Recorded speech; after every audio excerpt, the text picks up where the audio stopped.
얼굴을 보시면서 서로 축복하십니다. 감사합니다. 고맙습니다. 고맙습니다. 다시 하겠습니다. 고맙습니다. 사랑합니다. 행복합니다.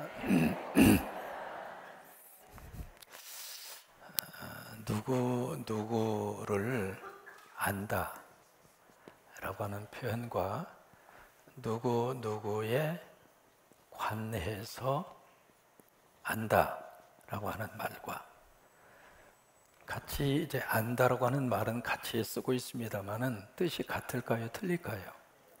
전혀 틀립니다. 누구에 관해서 내가 안다, 그 이야기는 객관적인 정보를 내가 안다, 그 말이죠. 그러니까 두 번째 이 차원은 굉장히 지식적인 차원입니다. 머리로 안다, 그 말이죠. 근데 위에 부분에 있어서 내가 누구를 안다라고 하는 말을 쓸 때에는 개인적인 친밀한 관계가 그 속에 들어갑니다. 그래서 이제 위의 차원은 밑의 차원보다도 훨씬 더 가슴의 차원에 더 가깝습니다. 우리 대한민국 사람이라면 손흥민 알아요, 몰라요? 다 알죠. 모르는 분이 없잖아요. 근데 손흥민이라고 하는 이분이 토트넘이라고 하는 거기에 공격수잖아요. 아시아 선수로서는 최초로 프리미어 리그라고 하는 그 리그에서 11, 그러니까 가장 잘하는 선수 11명 가운데 한 사람 들어간 사람이 손흥민입니다. 또한 여러분 아시는 것처럼 프리미어 리그에서 골든 이 득점 왕을 해서 우리 공항에서 이렇게 입국하실 때 손에다 뭐 이렇게 들고 나왔잖아요. 골든 부츠라고 그래서 저는 그거 보고요, 저 팔면 십자가 몇 개를 세우겠나. 그걸 이제 들고 자랑스럽게 대한민국에 입국을 했잖아요. 여러분 손흥민이라고 하는 사람의 생년월일 혹시 아세요? 1992년 7월 8일. 키가 몇 센치인 줄 아세요? 183cm. 연봉이 얼마일까요? 일주일에 3억. 연봉 166억. 그러면 제가 손흥민을 개인적으로 알까요? 근데 손흥민을 알잖아요. 근데 그런 차이를 가지고 있습니다.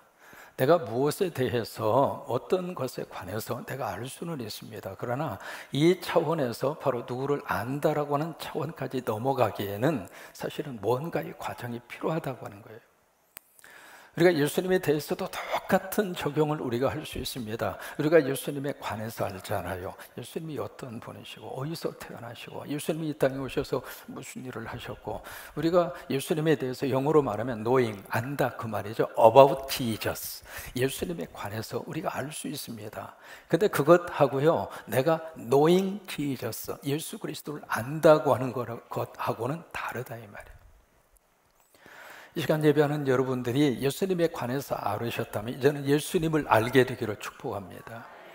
그러니까 여기 예수님에 관해서 안다고 하는 말은 지적인 차원입니다. 머리의 차원이에요. 그런데 예수님을 안다고 하는 것은 머리가 아니라 가슴이에요. 이것을 다른 말로 표현하면 영적 차원이라 그 말이에요. 그러니까 지적인 차원에서 우리가 신앙생활하는 것으로 끝나지 마시고, 이게 믿음 생활하면서 우리가 성경에 대해서도 우리가 많이 알 수 있습니다만은 머리 차원에서, 지적인 차원에서, 이성적인 차원에서 예수 그리스도에 관해서 아는 것으로 그치지 말고 그 예수 그리스도에서 알고 있는 그 지식이 가슴으로, 영적으로. 오늘 성경에서 만나는 분 이름 우리가 한번 기억해 볼까요? 아볼로 라고 하는 분을 우리가 만나게 됩니다. 이분이 24절에 보시면 출생이 어디냐면 알렉산드리아라고 하는 장소입니다. 그러면 알렉산드리아가 과연 어디에 있을까? 지도를 잠깐 보시면 그래도 대충 어느 지역에 바로 이 알렉산드리아라고 하는 곳이 있는가쯤은 잠깐 한번 보고 가시면 이해하는 데 많이 도움이 될 수 있잖아요. 여기가 이제 나일강입니다. 바로 지금으로 말하면 이집트가 되겠죠. 이 나일강 바로 이 끝지점, 바로 여기에 위치해져 있는 도시가 알렉산드리아라고 하는 고대 도시입니다. 이 알렉산드리아의 고대 도시는 누가 건설했느냐면 그 유명한 알렉산더 대왕이 이곳에 이제 도시를 다 건설을 하고 자기 이름을 써서 도시 이름을 알렉산드리아 그렇게 붙인 거예요. 그래서 로마가 다스리던 그 당시에 전 세계적으로 4개의 도시가 있습니다. 가장 큰 도시가 그 유명한 로마라고 하는 장소이고, 두 번째로 큰 도시가 바로 이 알렉산드리아라고 하는 이 도시입니다. 바로 이 도시인데, 이 도시를 가리켜서 지중해의 진주라고 그럽니다. 이쪽이 지중해거든요. 그래서 그만큼 기후도 좋고요, 그만큼 이쪽 이 알렉산드리아라고 하는 이 도시 자체가 환경이 그렇게 좋아요. 근데 이 알렉산드리아 도시는 어떤 도시냐면 학문의 도시입니다. 다시 말해서 지성의 도시예요. 벌써 이게요, BC 332년에 이 도시를 건설을 했는데, 지금으로부터 2350년 전에 그 당시에 세계에서 가장 큰 도서관이 알렉산드리아에 있었어요. 인쇄술이 발달이 되지 않던 그 시절에 어디에 썼냐면 파피루스라고 그랬어요. 여러분 기억하시나요? 파피루스. 그리고 양피지 아니면 두루마리, 거기다 이제 책을 써서 그렇게 기록을 하던 그 시대인데, 그런 것으로 인해서 그 당시에 알렉산드리아에 있는 도서관에 수장된 그 장사가 무려 50만 권입니다. 좀 놀래세요. 그러니까 이 도서관이 얼마나 큰 규모의 사이즈였는가, 그걸 우리가 알 수 있잖아요. 근데 이 도시 자체가 학문의 도시이고 지성의 도시이기 때문에 이 도시에서 태어난 아볼로는 어렸을 때부터 그 분위기 속에서 자란 거예요. 아이들이 공부를 잘하게 하고 싶으면요, 가정에서 그런 분위기를 만들어 줘야 돼요. 부모님들은 텔레비 시컷 보면서 애 보고 네 방에 들어가서 책 읽어라. 그러면 애가 방에 들어가서 뭐라고 그러겠어요? 지는 텔레비 보면서 나보고만 책 읽어라. 그러니까 뭔가 이제 분위기를 만들어 줘야 그 아이가 그 분위기 속에서 공부를 할 수 있는 것처럼, 이 아볼로는 처음에 태어나는 그 순간부터 그 도시 자체의 분위기가 그래요. 지금으로 말하면 미국의 보스턴하고 똑같습니다. 보스턴이라고 하는 도시에 가면 세계적으로 유명한 대학이 30개가 있습니다. 그 유명한 하버드 대학이 보스턴에 있습니다. 그리고 MIT라고 해서 세계적인 공과대학이 보스턴에 있습니다. 그리고 보스턴 대학이 있고요. 그래서 30개의 대학이 보스턴 전체 시내권에 쫙 포진하고 있어서 보스턴 시내 자체가 학문의 도시예요. 또 하나, 이 알렉산드리아는 이 도시에서 무슨 일이 일어났느냐면 BC 200년 그 어간에 거기에서 그 유명한 70인역이라고 하는 성경을 번역합니다. 영어로 말하면 septuagint. 그래서 구약 성경이 히브리어로 쓰여져 있었거든요. 히브리어로 쓰여져 있는 이 구약 성경을 그 당시에 전 세계 사람들의 공용인, 지금으로 말하면 영어가 되겠죠. 영어와 같은 단어가 헬라어였어요. 그래서 히브리어를 헬라어로 번역합니다. 그 성경 70인이라고 하는 성경이 알렉산드리아 바로 여기에서 번역이 됩니다. 이제 바로 이 아볼로가 그런 분위기 속에서 자라났어요. 근데 여기 24절에 보시면 아볼로를 두 가지로 설명을 합니다. 첫째로 언변이 좋았다. 언변이 좋았다는 이야기는 말을 잘했다, 그 말이고요. 두 번째는 학문의 높이가 높았다, 그 말이에요. 이 아볼로는 공부도 잘하고요, 말도 잘하고, 두 가지의 것을 동시에 다 갖추고 있었던 사람이 아볼로예요. 또 그것으로 끝나주는 것이 아니라 24절을 보시면 성경에 어떤 사람이었어요? 능통했어요. 우리 성가의 모든 식구들이 이 복을 받으셨으면 좋겠어요. 세상 뉴스에도 우리가 능통해야 되겠지만은 성경에 능통한 사람. 그래서 성경 전체가 쫙 하고 머릿속에 맥이 흘러가는 것처럼. 왜 그럴까요? 말씀 속에 답이 있어요. 그게 아멘. 말씀 속에 하나님의 축복이 있어요. 말씀 속에 하나님의 기적이 있어요. 그러니까 말씀을 가지고 있다는 이야기는 낯선 길 걸어갈 때 내비게이션이 있는 것처럼 내 인생길에 밝은 빛을 가지고 사는 사람하고 똑같은 거예요.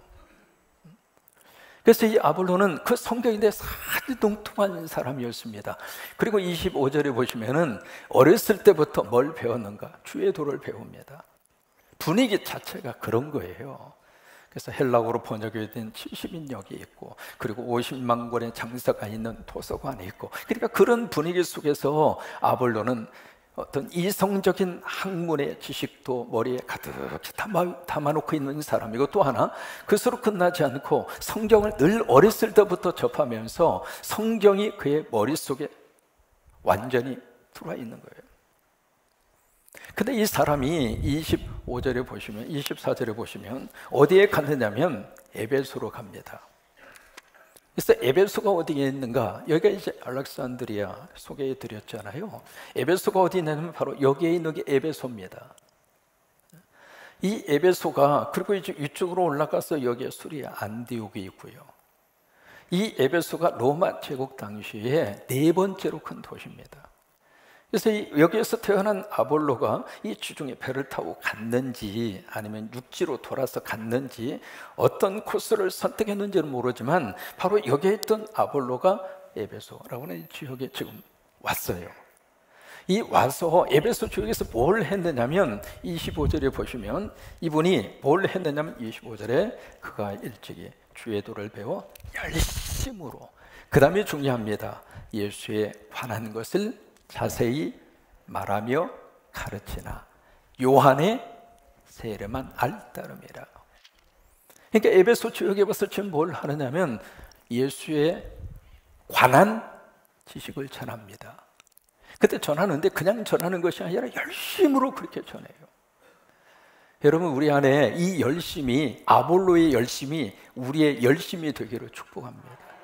우리가 신앙생활하고 가정에서 부부 생활을 하고 사회 생활을 하고 여러 가지 많은 생활을 우리들이 하는데, 그 생활을 하면서 여러분 적당히 그렇게 그런 타입으로 하지 마시고 열심으로, 기왕 예배 드릴 때에도 열심으로 예배 드리고, 아멘 할 때도 그냥 아멘 하면서 열심으로 하고. 근데 안 하네. 찬송을 할 때에도 열심으로 찬송하고.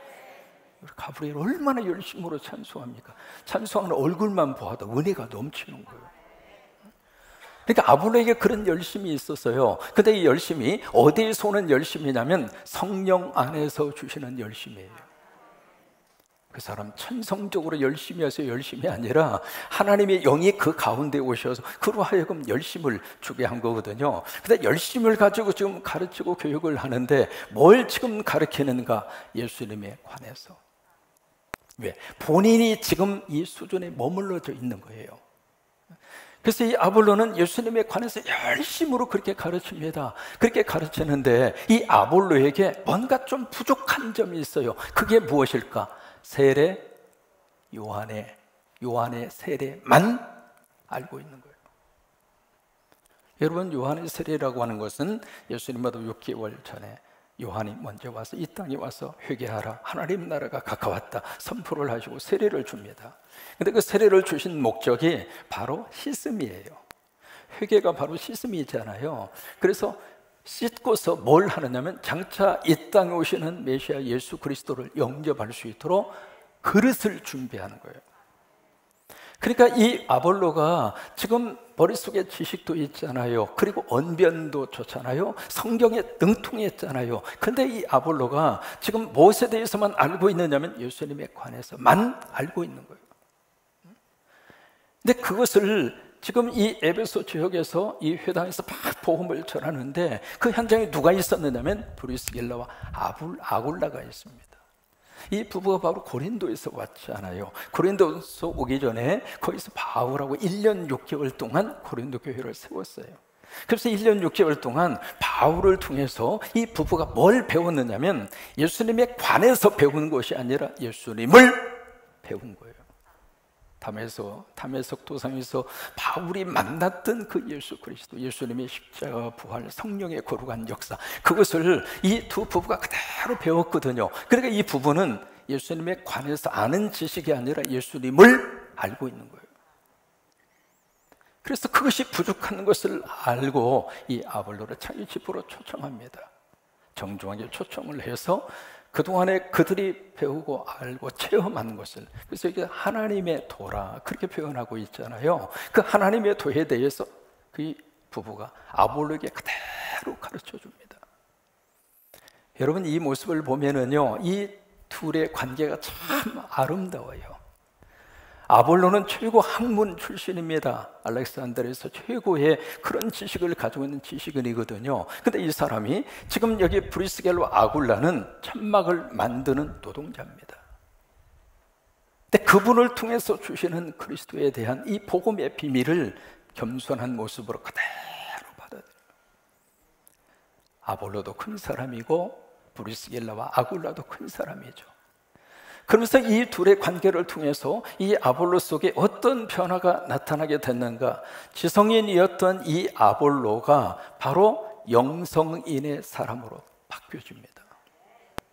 그동안에는 예수님에 관해서만 알고 있었던 이 아볼로가 예수님을 알게 된 거예요. 여러분, 오늘도 우리에게 이런 축복이 있게 되기를 바랍니다.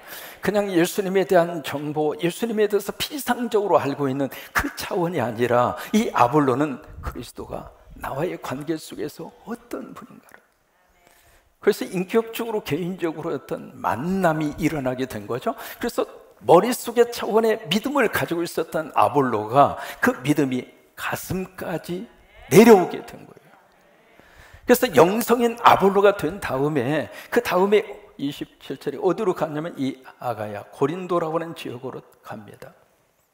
이쪽 지역으로 이제 아볼로가 가는데, 갈 때 이 에베소에 있었던 형제들이 추천서를 써줍니다. 아볼로가 갈 터인데 이 사람이 지적으로 영적으로 참 멋진 하나님의 종이다. 그러니 당신 내 교회에 가면 환영하고 영접해라.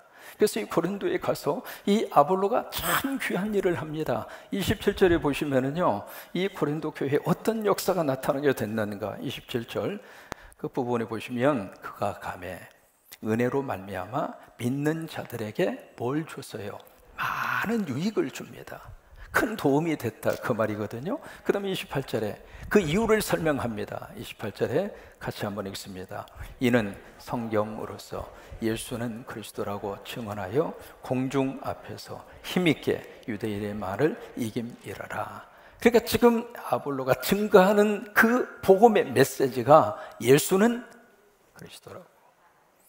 그러니까 벌써 이 머리의 차원으로 있었던 이 아볼로가 그의 믿음이 가슴으로, 그러니까 영성이 있는 하나님의 사람으로 바꿔진 거예요. 오늘 이 시간에 이 본문의 말씀을 통해서 우리 안에 그런 역사가 있게 되기를 바랍니다. 사람은요, 머리의 차원과 가슴의 차원이 함께 가야 돼요. 머리하고 가슴이 사실은 가깝잖아요. 목이 아무리 길어도 이게 뭐 1m 이상 떨어져 있는 게 아니잖아요. 머리하고 이 가슴까지 30cm예요. 근데 30cm밖에 되지 않는데 이게 얼마나 먼지 모릅니다. 머리로는 해야지 하는데 가슴이 따라주지 않고요. 가슴은 하고 싶은데 머리가 부정하고. 그래서 이 두 가지를 조화시킨다고 하는 것이 참 어려워요. 그래서 김수환 추기경은 그렇게 고백을 합니다. 머릿속에 이 사랑을 가슴까지 끌어내리는데 70년 걸렸습니다. 성령님이 도와주셔야 돼요. 가정 안에서도 마찬가지입니다. 가슴으로 내 아내를 이해해야 하지, 가슴으로 내 아내를 있는 모습 그대로 받아줘야지. 근데 머리가 말을 안 들어. 그러니까 이 두 가지 것이 함께 가야 가정도 행복할 수 있잖아요. 신앙생활도 마찬가지라는 거예요. 이어령 박사 여러분 아시잖아요. 이어령 박사를 가리켜서 영국의 C.S. 루이스라고 그럽니다.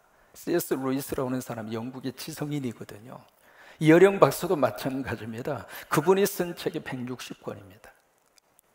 근데 본인 스스로가 나는 무신론자입니다. 나는 신의 존재를 믿지 않습니다. 나는 철저한 이성주의자입니다. 그게 이어령 박사가 평소에 주장을 하고 고백했던 거예요. 그도 마찬가지입니다. 그렇게 평생을 살아오신 분이 나이 70이 돼서 2007년도에 딸의 전도를 받고 세례를 받아요. 하나님 앞에 무릎을 꿇고 세례를 받는데 그 모습을 통해서 우리 한국 교회에 얼마나 큰 영향을 줬는지 몰라요. 근데 이분이 그 세례를 받은 다음에 쓴 책이 있습니다. 그 유명한 책을 쓰죠. 지성에서 영성으로. 그 책을 써요. 그 책의 서문에 뭐라고 고백했느냐면 이렇게 고백합니다. 사랑하는 딸아, 너의 기도가 높은 문지방을 넘게 했구나. 그 문지방이라는 게 두 가지예요. 무신론이라고 하는 문지방, 이성주의라고 하는 문지방. 이어령 박사는 철저하게 머리의 사람이에요. 지적인 사람이고 이성의 사람이고. 근데 그 문지방을 그에 따라 전도를 통해서 넘어서게 됐다고 하는 거예요. 너의 아픔으로, 암에 걸렸던 너의 아픔으로, 시력을 잃었던 너의 어둠으로 나를 영성의 세계로 이끌어 주었다. 여러분, 지성에서 영성으로 그 대표적인 사람이 바로 이 아볼로입니다. 그래서 예수님에 관해서 지적으로 살았던 이 아볼로가, 브리스겔라와 아굴라, 그들을 통해서 영성의 사람으로 그렇게 바꾸진 거예요. 사람은 머리는 차가워야 되지만 가슴은 어떻게 해야 돼요? 뜨거워야 돼요. 그렇죠? 머리는 차가워야 돼요. 이게 거꾸로 돼서 머리가 그냥 불처럼 뜨끈뜨끈하면 고장난 거예요. 머리 한번 만져보세요. 머리가 지금 뜨거우면 문제가 있는 거라고요. 머리는 좀 차가워야 되고 가슴은 어떻게 해야 돼요? 뜨거워야 된단 말이죠. 우리 신앙생활도 마찬가지입니다. 예수님에 관한 지식에 대해서는 여기 머리에 차원이니까 좀 차가운 냉철한 이성을 가지고 예수님에 관한 지식은 열심으로 성경을 읽고, 그리고 하나님의 말씀을 듣고, 그리고 책도 읽으시고, 그래서 그 차원은 머리의 이성의 차원으로 차곡차곡 실력을 쌓아가야 돼요. 그게 있어야 어떤 사람이 와도 흔들어도 흔들리지가 않아요. 왜? 지적 차원이 제대로 딱 뿌리를 받고 있으니까. 또 하나, 그것으로 끝나면 안 됩니다. 가슴은 뜨거워야 돼요. 신앙생활은 뜨겁게 해야 축복이에요. 기왕 하나님 앞에 믿음 생활하고 하나님 앞에 예배하고 그럴 때 우리 속에 심장이 뛰는 것처럼 그냥 선교라는 말만 들어도 막 가슴이 뛸 정도로. 할렐루야. 여러분, 신앙생활은 그렇게 하는 거예요. 이게 거꾸로 하시면 안 됩니다. 제가 이제 한국신학대학을 들어갔습니다. 우리 한국신학대학은 여러분 아시는 것처럼 조금 냉철한 이성적인 신학의 분위기입니다. 머리의 차원이 조금 강합니다. 근데 제가 방학 때마다 뭘 했느냐면, 저는 참 묘하게 누가 하라고도 안 했는데 방학 때만 되면 꼭 수원에 있는 칠보산 기도원에 갔어요. 기도원에 가서 뭘 했느냐면 거기 가서 소나무 하나를 붙잡고, 어디서 들었어요, 소나무 2개를 뽑아야 목회할 수 있다고. 근데 저는 저희 가정에서 제가 일대 신앙생활을 한 사람이에요. 아무도 교회 안 나갔어요. 그러니까 내가 신학을 해서 이 계통을 걸어가는데 나를 위해서 기도해 줄 사람이 없는 거예요. 그래서 내 마음속에 목회는 해야 되겠고, 목회는 잘하고 싶고, 누구나 다 그런 욕심을 가지잖아요. 그래서 그래? 그럼 내가 소나무는 내 뽑을 수 있지. 그래서 방학 때만 되면 칠보산 기도원 올라가서 소나무 붙잡고 막 씨름을 하는 거예요. 근데 좀 적당히 잡았어야 되는데 너무 굵은 걸 붙드는 거예요. 굵은 걸 붙잡고 밤새도록. 그래서 처음에는 맨정신에 하나님 뽑히게 하여 주옵소서. 그러다가 이게 안 뽑히니까 나중에 승질이 나잖아요. 네가 이기나 내가 이기나. 그래서 막 흔드는데 갑자기 마음속에도 뭐 하냐고 그래서, 주님 이거 뽑혀야 목회한다며요. 이게 마음속의 음성이야. 네 속에 있는 악의 소나무라 뽑아버려라. 그 소나무가 무슨 죄가 있냐, 그런 음성이 들리더라고요.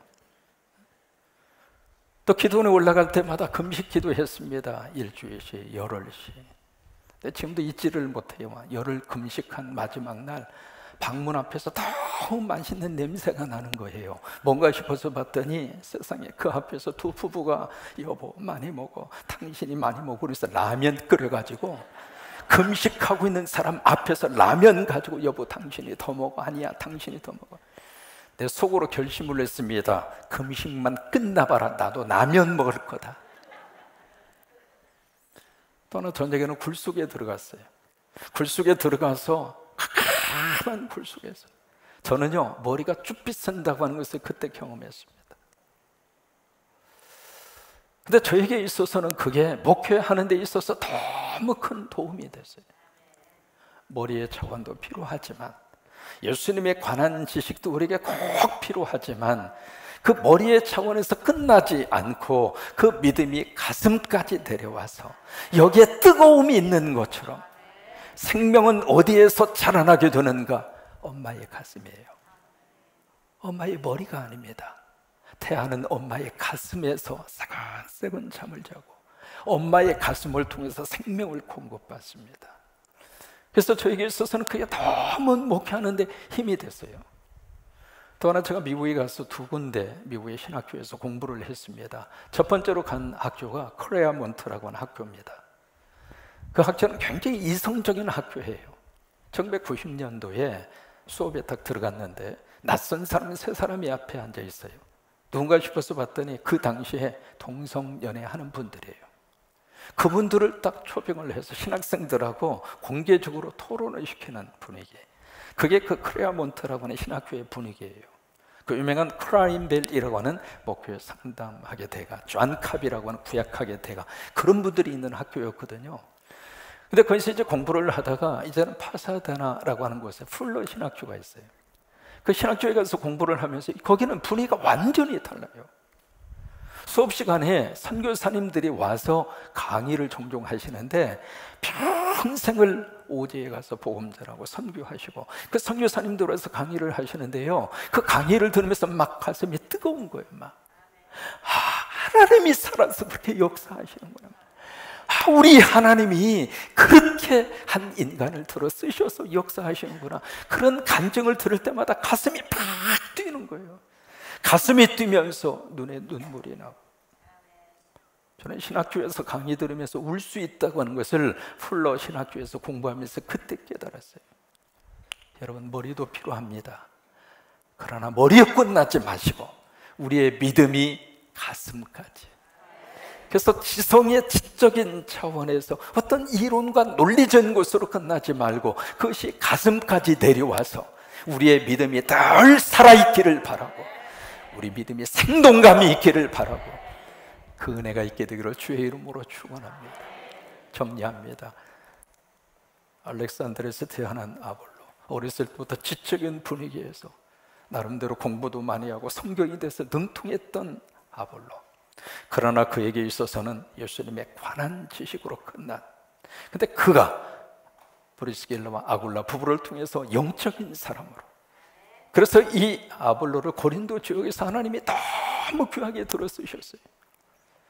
지금 그리스 지역이 있거든요. 고린도라고 하는 도시가. 그리스에 가시면 고린도라고 하는 옛 그 도시에 바울 기념 교회당이 세워져 있습니다. 그 교회당 들어가는 입구의 오른쪽에 대리석으로 된 하나의 명단이 있습니다. 잠깐 한번 보여줘 보세요. 대리석으로 크게 되어져 있는 그 명단이 있는데, 저게 바로 뭐냐면 그 바울 기념교회를 목회한, 다시 말해 고린도 교회를 목회한 역대 목사님들의 명단이에요. 일대 목사님이 누구냐면 바울입니다. 와, 여러분, 우리 성광교회 역사를 쭉 쓸 때 일대 바울 그러면 우리 교회 위상이 어떨 것 같아요? 고린도 교회가 그래요. 이대 목사님이 누구냐면 아볼로입니다. 아볼로가 2대 목사님. 3대 목사님이 누구냐면 신라입니다. 신라. 그러면서 지금 89대 목사님이 목회를 하고 있습니다. 근데 저 교회에 전통이 있어요. 저 교회는 목사님이 오시면 돌아가실 때까지 목회를 해야 돼요. 우리 교회에서 그렇게 하자는 말이 아닙니다. 고린도 교회가 그렇다 그 말이에요. 그래서 거기에 목사님들이 목회 시작하고 돌아가실 때까지 그 명단을 쭉 기록을 해서 하나님이 아볼로를 그렇게 쓰셨습니다. 여러분 모두가 다 머리의 차원에서 가슴으로, 그래서 하나님의 멋진 예수의 살림꾼으로 쓰임받기를 주의 이름으로 축원합니다.